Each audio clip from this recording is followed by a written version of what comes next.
What's up guys, DG here from ProNDC. Welcome to another ESO build video. Today I want to show you my Magicka Sorcerer PVE heavy attack build without a pet. I will however talk about pets in the end of the video. I will show you this setup first because this is the setup that I like best, because pets are a little bit annoying. They will give you a little bit more DPS, but you can still pull a lot of damage with this setup. And you can see that my bar setup is a little bit weird because I have guard on it. And yeah, guard works. It definitely does. I use it in different situations, but I, however, do not recommend to use guard in the new trial. There's just so many incoming like damage spikes where like when the other person is not like properly shielding or blocking mechanics, you will end up taking a lot of damage yourself. So I only recommend it for certain fights, especially like, for example, Vmol. Every fight until the last boss, you should be able to use guard yourself, and maybe even at the last boss, guard is not like something that you cannot run. If you know all the mechanics, like if your team knows the mechanics and you don't need to rest all the time, you can just keep guard on your bar. I will, however, start of course with the stats first. We have 64 points into Magicka. We're sitting at 45k Magicka, 17.1k health because I'm using the 5-1-1 usual setup. So 5 pieces light, 1 medium, 1 heavy, 2.4k spell damage and 72% spell crit. Buffed, of course. If you use a dark magic ability, we're sitting at 75%. That's actually pretty good. And then we have the Thief Wonderstone, max health, max Magicka food.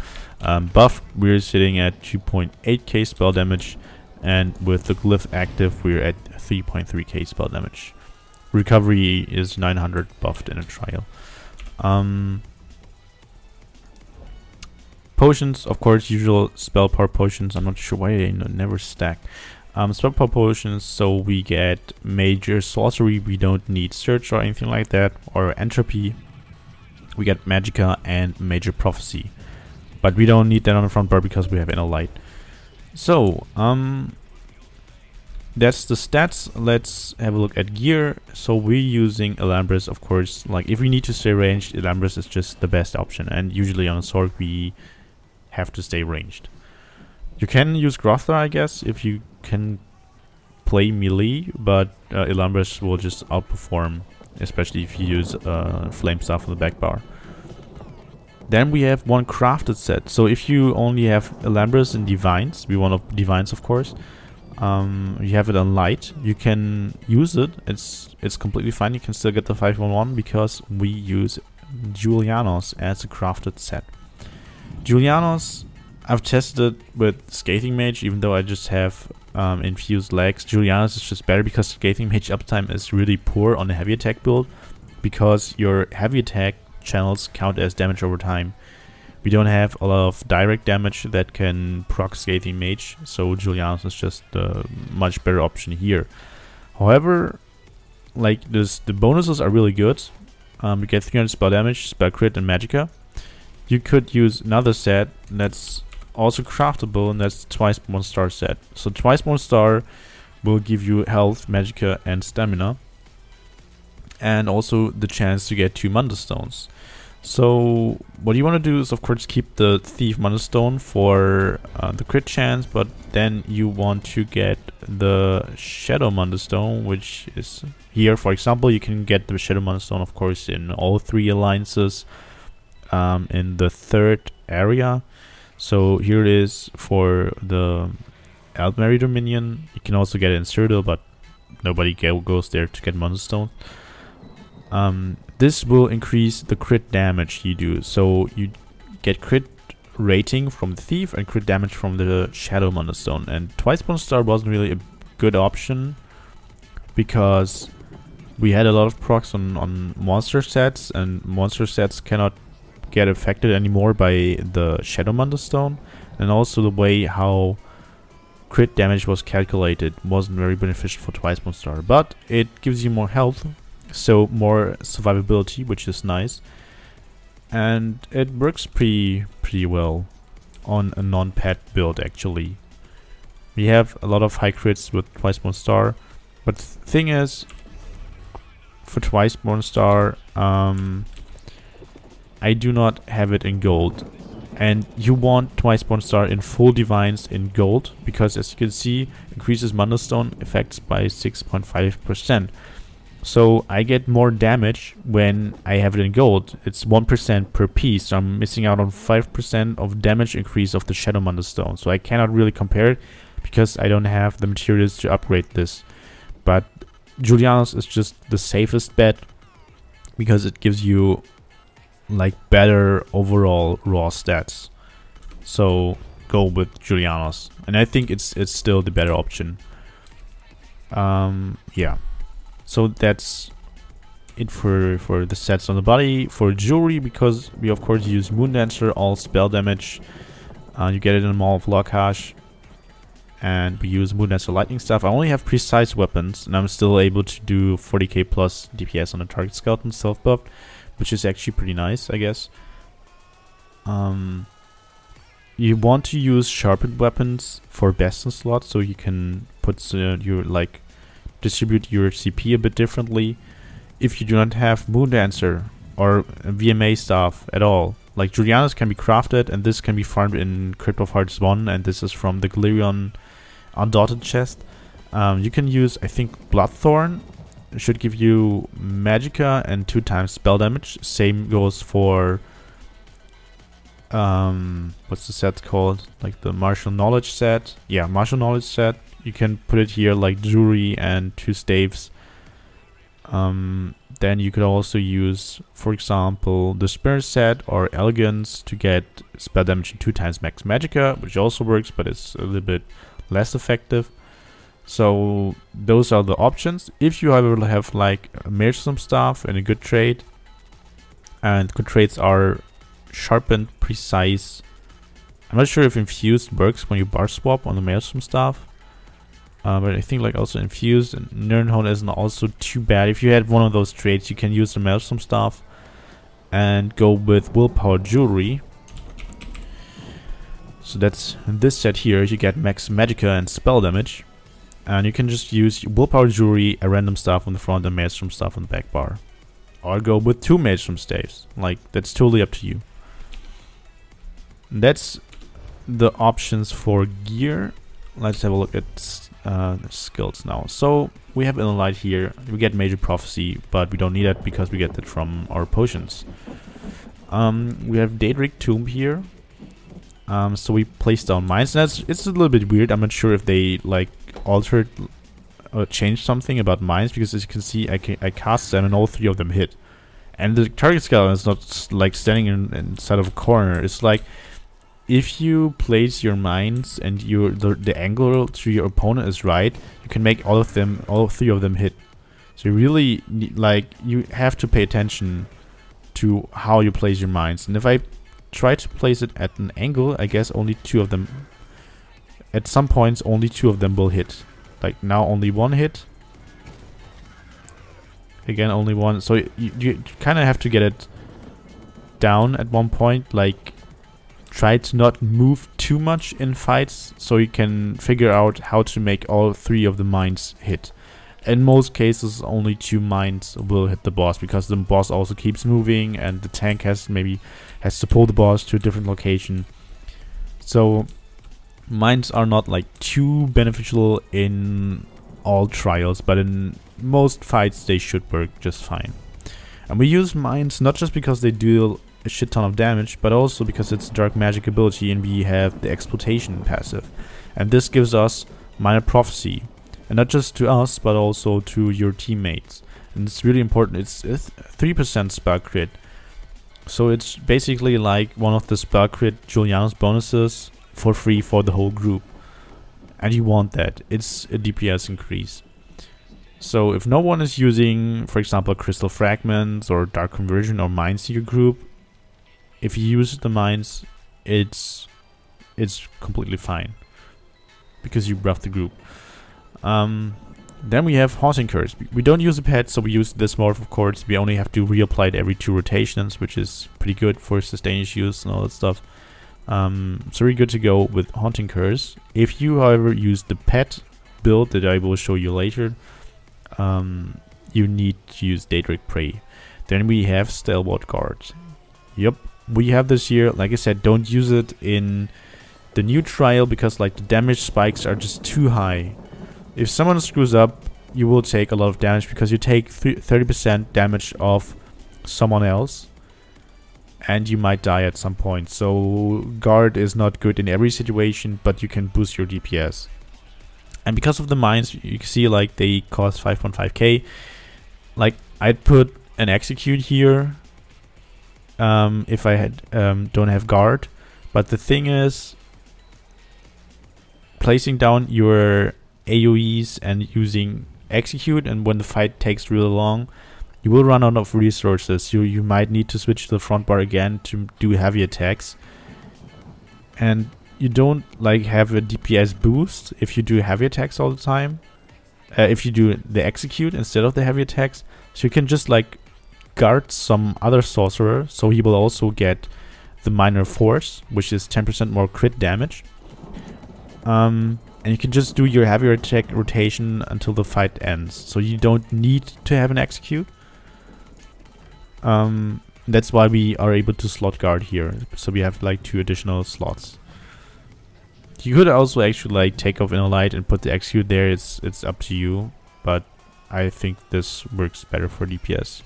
Then we have Bound Aegis. This gives us 8% more max Magicka. We have to have it on both bars because it's a toggle ability, and it will turn off if you don't have it on both bars slotted. So then we have Thunderous Rage here. So this is a really strong ultimate, costs 313 ultimate. So actually kind of expensive, not as expensive as on other classes of course, but we have it here because of one of the passives, which is Ancient Knowledge. So I've seen like people uploading heavy attack builds onto YouTube. I don't want to call it any names, but they forgot about this passive, which is Lightning Staff increases your damage done with area of effect abilities by 8%. And they keep forgetting that you need a Destro ability slotted on your bar. So we have the Destro ultimate here to get that passive. We have the blockade of course on the back bar to get that passive. So we need that here, and it lasts 9 seconds, so 2 seconds longer than the on the Infernal Staff bar, which is actually pretty nice, and it gets boosted while you're on the front bar because it's an AoE ability. On the back bar, however, we have Shooting Star. It's 2% more Magicka, which also increases shield size, and as you can see, like I have a 20.7k shield, which is actually pretty damn big. And it's actually more DPS as an ultimate. So if you have a single target, this ability is a bit more damage, and it only costs 170 ultimate. And if you hit a target, you get back 12 ultimate, so it's actually 158. So pretty damn good. We use this most of the time, except for fights where you have to like hold back our ultimate and use Thunderous Rage. Then we have Bound Aegis here. Again, of course, like it's toggle ability on both bars. Like I said, Hardened Ward as our shield, the main shield that keeps the damage away from us. Then we have Liquid Lightning and Blockade of Fire. So those are our 2 ground-based AoEs.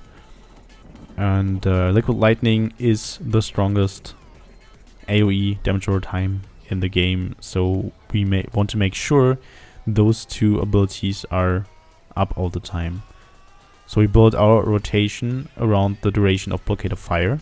It only lasts 8 seconds. This one lasts 10 seconds, so we overcast Liquid Lightning to make sure our blockade never runs out, because this is the ability that boosts our or activates our Maelstrom Staff enchantment, and as you can see, we do more damage with our light and heavy attacks, and that's really powerful because we have a heavy attack rotation.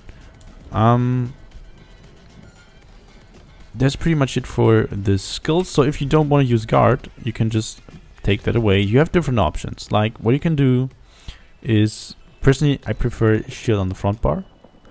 Because like I do heavy attacks, and maybe if I'm stuck in an animation or something like that, or need to react faster, shield on front bar is a little bit more beneficial for what I do. You can then slot, of course, is it an ultimate, an execute here.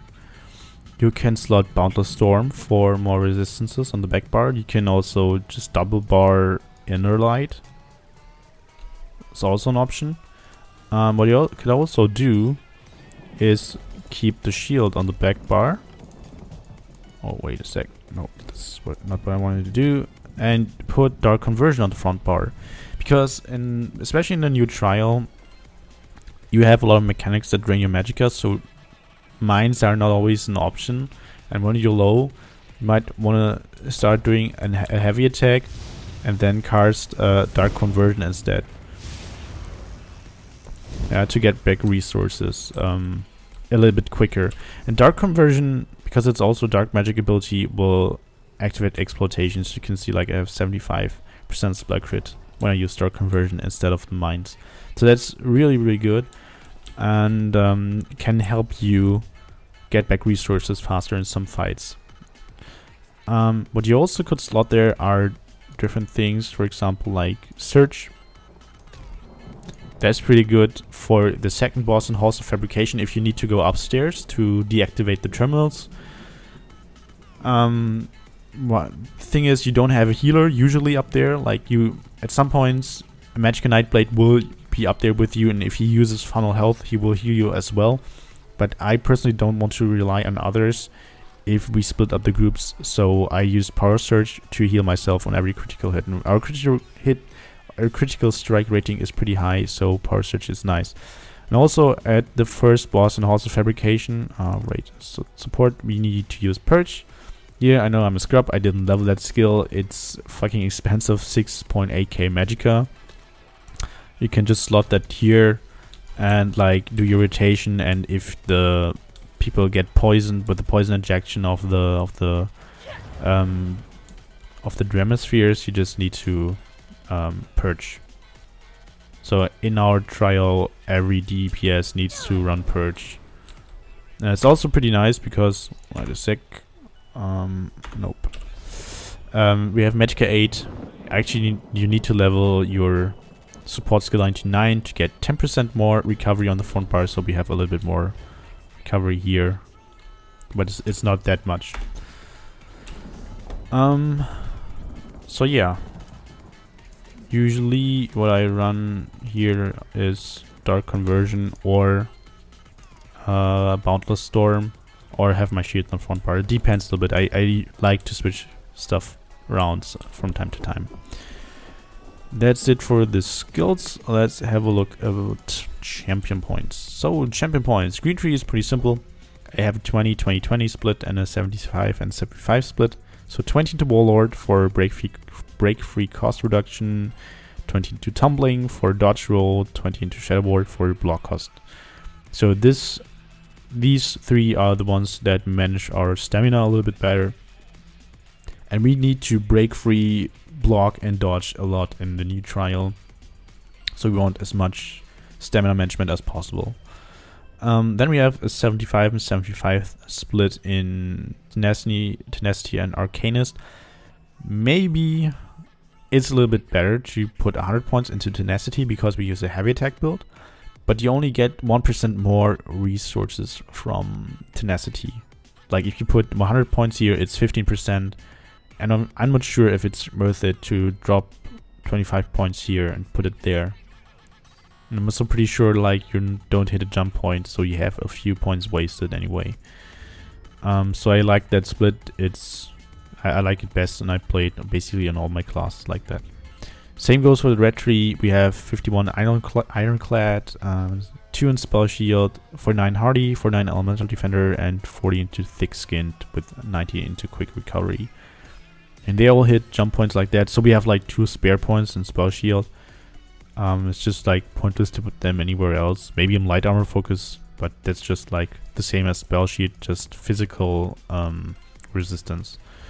And for the blue tree, this time I didn't use Azura's CP optimization tool. I used the one that Wöhler created.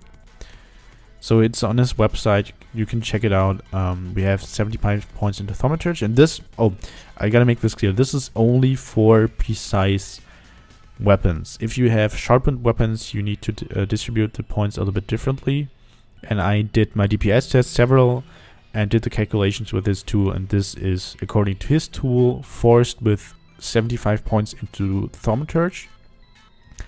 That's the thing about his tool. You can force 75 points into Thaumaturge to get the Exploiter passive, and then it will calculate the remaining points for the other CP trees. We get this to get the damage boost against off-balance enemies, and we still want like an off-balance setup on the Stork if we play a heavy attack build, because the thing is that heavy attacks against off-balanced enemies still deal additional damage. I'm not sure if it's, I think it's 50% additional damage or 30%. It's somewhere in the patch notes. I'm sorry, I forgot that. But you deal additional damage if your target is off-balance, and then also if you have exposure, it's 10% more damage for all your abilities. So the additional damage is only for your heavy attacks, and the exposure passive increases the damage done by all your damage that you do. Then you have 0 points here, which made me like, I was a bit confused. I thought it's only because of my precise weapons, but the tool, however, also recommended to keep the 75 here, not put any points here, even with sharpened weapons. So I have 48 into Spell Erosion, 44 into Elfborn, 43 into Elemental Expert. So to compensate the loss of sharpened, we have so many points into Spell Erosion. However, if you have sharpened, you want to drop down to 31. That way you still almost compensate Alkosh, or it's like having Alkosh up all the time, but our tanks do not use Alkosh anymore. And you put 48 here and 56 here. So with sharpened, 56 Elemental Expert, 48 into Elfborn, 31 into Spell Erosion, and 75 into Thaumaturge. So that's for sharpened. For precise, however, this is the CP distribution that was recommended by Wöhler for this exact same setup. Yeah, so for the rotation, what does how does it look like? You at the start of the fight, you would use your Boundless Storm, your Boundless Storm, your Elemental Rage, then cast into Bar Swap, put down your Liquid Lightning, your Blockade into Bar Swap, Light Attack Curse, Light Attack Mines. So I will show that without the ultimate first. So ultimate into Bar Swap, Light Attack Liquid, Light Attack Blockade, Light Attack Curse, Light Attack Mines. And what you do then is Heavy Attack into Mines into Bar Swap. And I'm not sure if I can show this the right way. Usually what you do is like when you charge the heavy attack, when you channel it, you can just use press the skill number or the skill button that you want to use next, for example the curse, and it will cast the ability once your heavy attack ends at the soonest moment. So what I do now is cast the curse, and that then will cast the curse as soon as possible. And the weird thing is, sometimes it's a little bit buggy with mines. So when I just do it with mines, it works here. But for some reason in trial, when I press the mines too soon, my character will just restart doing the heavy attack over and over again every time I press mines. So how do you do that? Or how do I do that in a trial? I just channel the heavy attack, and as soon as it's about to run out, I press the mines. And then that way I make sure that I don't get the heavy attack bug with the mines. It's for some reason only in trials. I have never encountered this, or hardly encountered this bug here on a target skeleton. So again, rotation, start of the fight, ultimate, then light attack liquid, light attack blockade, light attack curse, light attack mines, heavy attack, mines into bar swap, and then reapply your dots. And then you do 2 times heavy attack, mines, heavy attack, mines. And then it starts over again. Light attack, curse, light attack, mines, heavy attack, mines into bar swap. And 2 times heavy attack.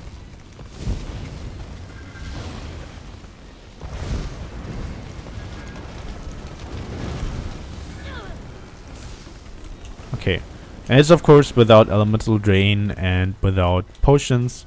You will be able to sustain that. I will show you the DPS test in a couple of seconds. So that's pretty much the rotation for this setup. So if you need to reapply the curse, just do 2 light attacks, or like light attack curse, light attack mines, and then a heavy attack. And if the curse is still running on the second rotation, just use heavy attack and mines 2 times. If you encounter issues with your sustain, instead of mines, do a heavy attack and a dark conversion. Yeah, so it would look like this. So heavy light attack, liquid, light attack bouquet, light attack curse, light attack mines, heavy attack, mines into bar swap, then heavy attack, dark conversion, heavy attack, dark conversion, and then you just reapply your dots. And then you should have less sustain issues, a bit less DPS, but if you're running low on resources, you will have low DPS anyway. And then in execute, we just stay on the back bar and put down our dots, of course, and then just use the execute every time with the light attack machine, and then recast the damage over time effects. But you can see that my Magicka keeps dropping. I mean, of course, I'm not using a potion here, but you can see that I'm having issues. And that's pretty much the reason why I like the guard. Because if the execute takes really long, for example in Halls of Fabrication at the last boss, I will run low on resources, so I might not need the execute there. So guys, I'm going to show you the DPS test now, and I will be back in a couple seconds, and then I will talk a little bit about pet Sorc heavy attack setups. So stay tuned.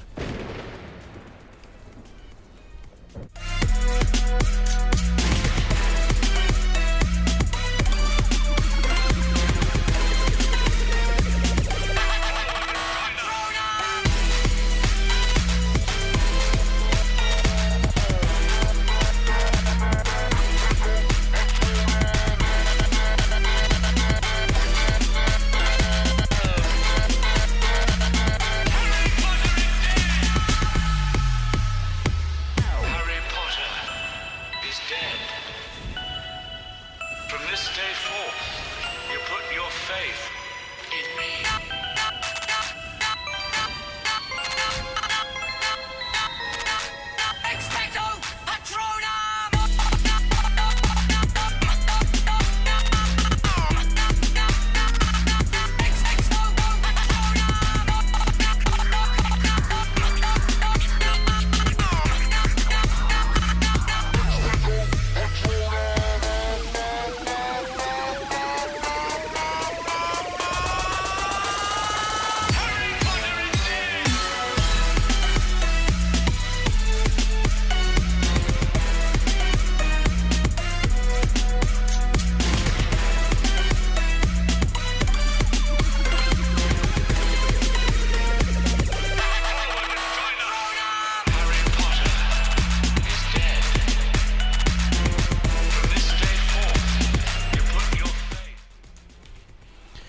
So we're having a look now at the DPS tests and the parse. So it's 40.6k.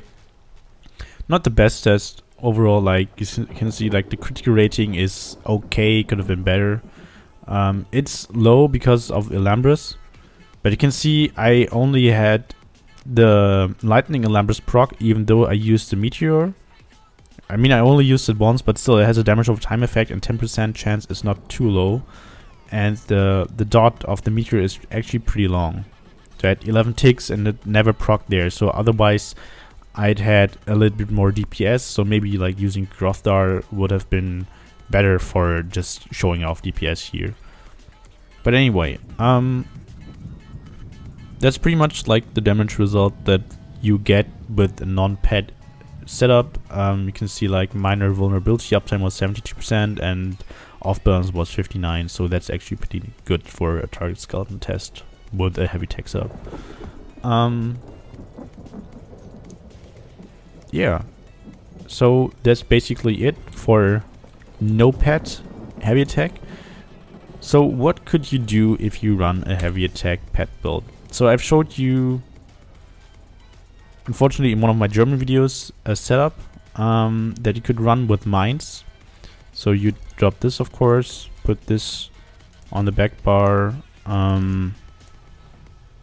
Where's the pet? Where's the pet? There's the pet. So we need, of course, the pet on the 2 bars. We need this, and we need a shield. So I explained it in my German video. So for the heavy attack pet rotation, it would look like this. So for the start of the fight, of course, you throw your ultimate.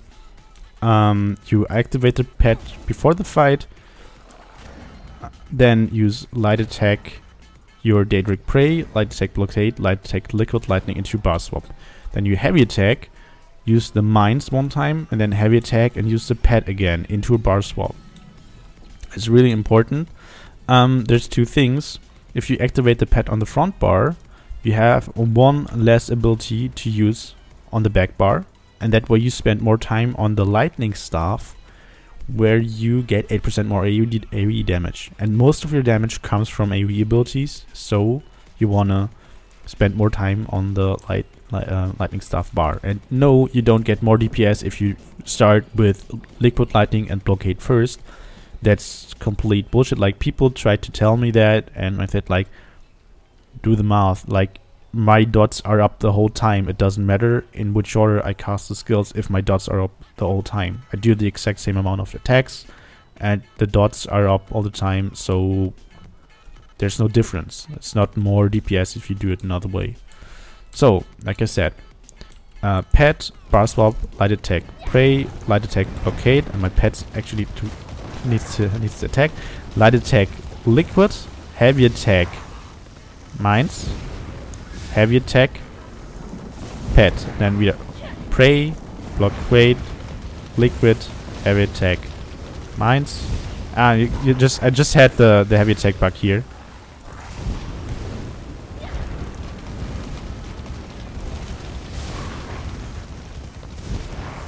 Yeah, and again, for some reason now like when I wanted to show the heavy attack bug, I didn't get it, and now I just had the heavy attack bug. So apparently I just pressed the mines a little bit too soon. Maybe it's just because of the pet, I'm not sure. But that's how the rotation would work and how I played it for a very long time. But if you don't want to play it like that, that's not a big deal. You still have different options, and I think like damage wise, this is a little bit better. And yes, you see me equipping 2 pets. Put this thing on the front bar actually, and I take this away. So for a bit more DPS, you could use the Destructive Clench, and you don't need the Destro ultimate on the front bar for that anymore. And you can play, instead of Bound Aegis, with a second pet. And you use the Twilight Tormentor, and this rotation is pretty expensive. So what do you want to do? Is use the 2 abilities as long as the enemy is above 50%, and the rotation pretty much looks like this. So you do your light attack, your blockade, your Volatile Familiar, your curse, your Twilight Tormentor, and then you do a heavy attack into a clench into a bar swap, and then it starts again.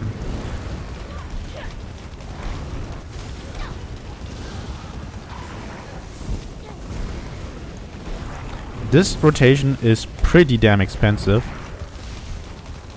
because you only do one rotation, and the pet skills are expensive as hell. But this would probably provide you the most DPS. You can leave out the Twilight Tormentor skill at the end, like if you're at the second half, but you don't need to. Of course, you don't want to use Julianus for that. You want to go with Necropotence, which is here.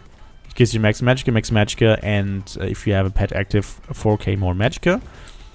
And actually, like, the Twilight Tormentor is a little bit more DPS. It's just a tiny bit, a little bit more DPS than the Bound Aegis. You can also just do basically the same rotation without Twilight Tormentor, and it works just fine. But it's up to you. Thing is, the Vault-type Familiar is the pet that dies the most, especially in the new trial. And I've talked a little bit with other sorcerers about how pets works, how healing works, and all that stuff. And since pets are pets, they don't have priority for healing. However, if other players within the area don't need the healing, the pets will get the healing, and they will consume a lot of the buffs and a lot of spell parkour and combat prayer because of that. But that's not like the worst thing. The thing is that pets do consume Ignis Shield, and that's a big issue because the shields are pretty big from tanks, even though they got nerfed. And that's an issue especially at the last boss in Halls of Fabrication, because you need the shields from the tanks to be able to survive. And that's why I kind of don't like pets anymore in trials, especially in the new one. But that's actually about it. So you have three different options that I showed you today for pet heavy attacks and my non-pet heavy attack setup. I think I pretty much covered all of it. And yeah, I recommend to check out Synaxus and YOLOWizard's channel as well. Those are two of the top sorcerers. Synaxus has, I think, like pretty much the same bar setup. I just think he has Curse on the back bar, or his Daedric Prey on the back bar. Check out his channel. I will put both their channels in the video description down below. And I'm sure YOLOWizard will also soon release his build. I've heard from a couple people that he's been testing a lot of stuff. And yeah, stay tuned. And hit that like button if you like the video. Hit that sub button if you don't want to miss any more ESO content. Check out those channels. I really recommend them. Two of the greatest sorcerers that we have in ESO. And really great theory crafters. So they might come up with a solution for Sorks that even does way more DPS than what I've showed you here. Anyway, guys, I hope to see you next time. So until then, bye bye.